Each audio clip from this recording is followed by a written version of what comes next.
Working at a finance company, one day I was called by my boss, Tom.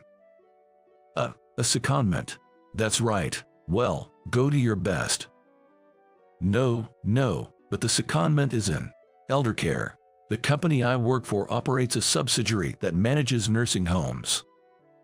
I, with no experience in caregiving, can't possibly work there.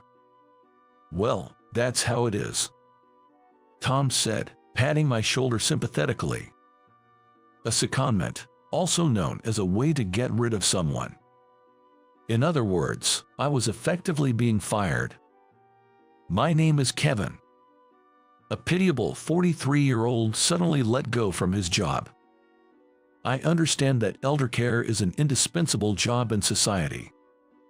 But having worked in finance for over 20 years, I still want to stay in this field. So, I reluctantly submitted my resignation. I knew that the company had been moving towards layoffs due to the recession, but I never thought I'd be targeted. I told my wife about it when I got home. Fired? Well, it can't be helped. Fortunately, my wife took the news quite calmly. But you need to find a new job as soon as possible. I know. We both looked at our daughter, Emily, watching TV in the living room. She just started elementary school this year. For my beloved family, I began job hunting the next day. At 43, I struggled to find a job. Dad, you've been home every day recently. That's nice. My daughter said this while we were playing, and it caught me off guard. Well, yeah, even so, Dad's going through a tough time. I replied with a forced laugh. I need to be employed soon. Just then, my phone rang. Hello, it was a company where I had recently got interviewed. The only one where I had reached the final round. The decision on whether I got the job or not was about to be announced. A moment of intense tension. Then, from the other end of the line, the word hired came through. Finally, I was no longer unemployment. When I told my wife, she said, "Congratulations. Oh, what a relief. Looks like I start next week." Oh, is that so? Let's celebrate on your first day of work then. At that moment, Emily, holding her toy, raised her arms in joy and said, "A celebration, yay," making us both laugh. And then, on my first day, a mix of slight nervousness and anticipation filled my chest.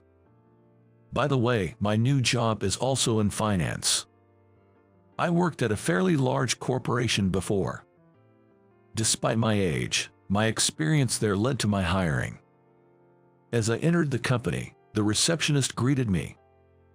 "Let me show you around," she said, leading me to my new boss, named Jake. As I wondered what kind of person he would be.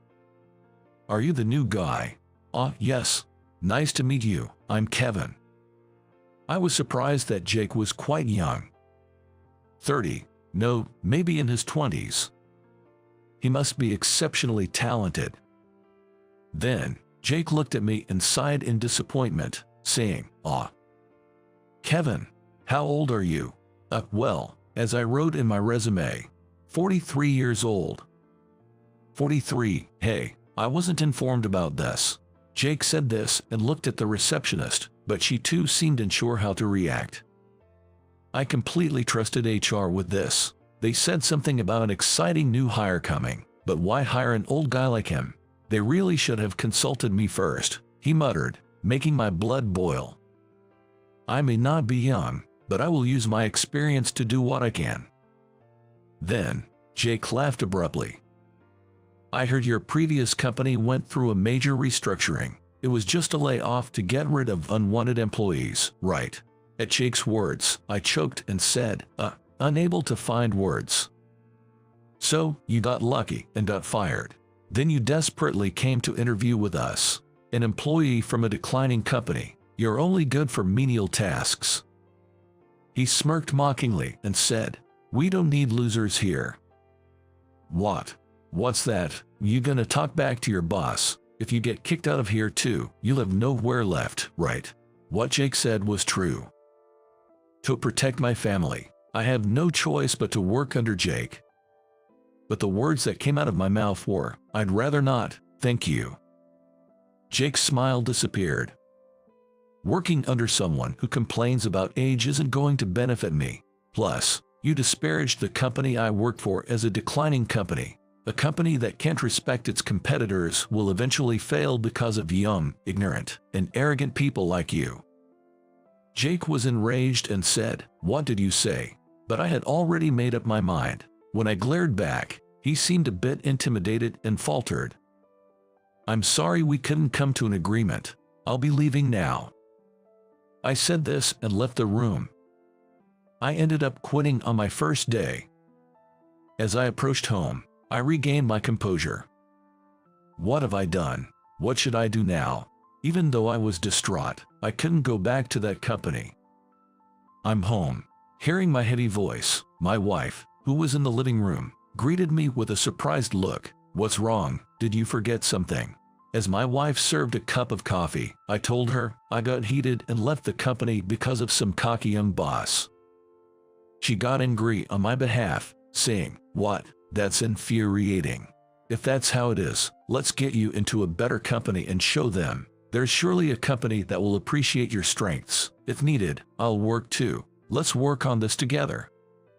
She patted my shoulder reassuringly. Her words gave me solace, and I felt motivated to resume my job search. When our daughter returned from school, she said, "Oh, Dad's off work again." But this time I was determined to find a better job. I'll start over once more. That was what I was thinking when an unexpected event occurred. That evening, while relaxing with my family after dinner, the doorbell rang at an unusual time. It was rare for someone to ring the doorbell at that hour. I answered the door. "Hello, who is it?" There stood a young woman, apologizing. "Sorry for bothering you so late." I exclaimed, in surprise. It was Sarah, the receptionist from this morning. "My husband was extremely rude this morning, and I'm really sorry about that," she said. You're Jake's wife." She apologized again. She had watched me during that intense situation, noticing that I remained polite to the end. She praised me, saying she thought I was a truly wonderful person.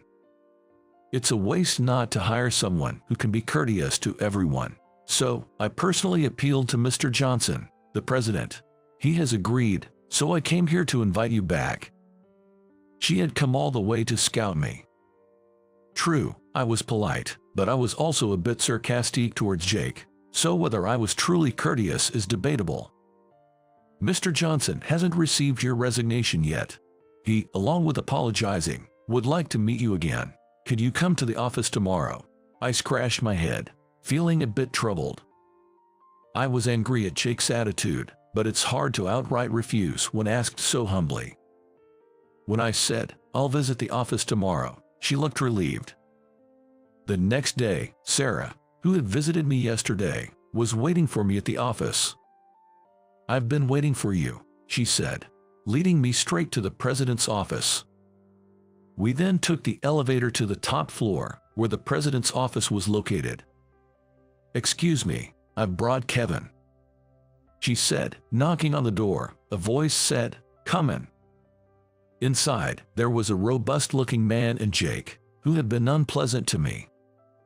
Upon seeing me, Jake said, "I'm terribly sorry for my rudeness yesterday," although he still seemed a bit arrogant. I felt a bit disgusted seeing Jake, but was somewhat taken aback by his apology. Then, Mr. Johnson also apologized. "I'm really sorry for what my son did," he said, to which I responded with surprise. Your son?" I looked back and forth between Mr. Johnson and Jake. They did resemble each other. Come to think of it, Emily had mentioned that she personally persuaded Mr. Johnson to keep me at the company. Being his daughter-in-law might have made it easier for her to convince him.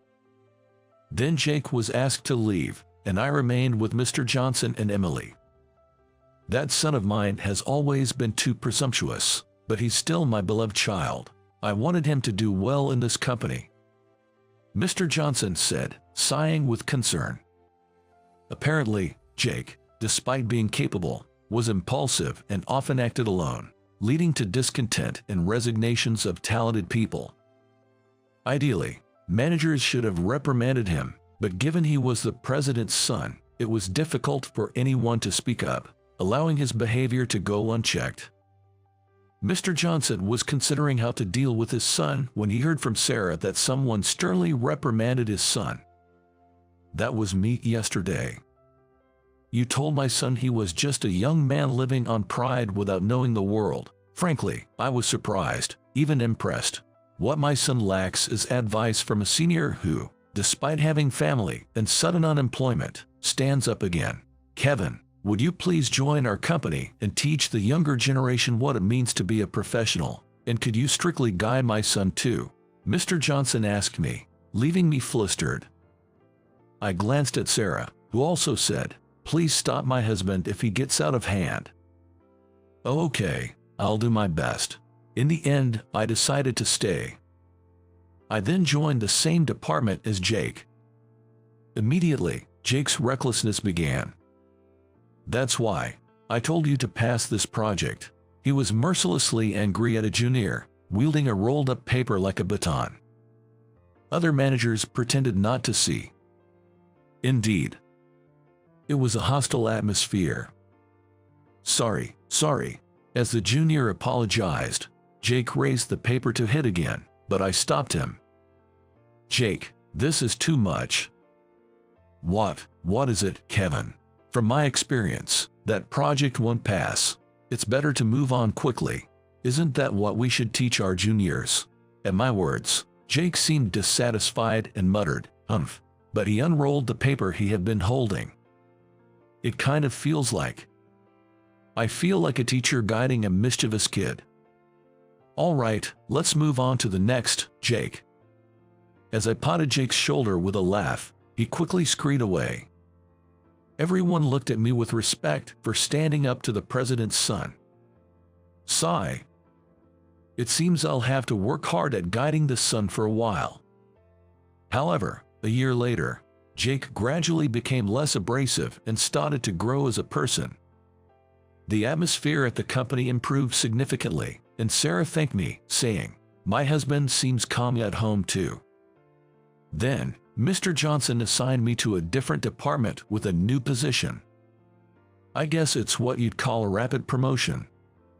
My salary increased, and my wife was very pleased. "Thank you for everything."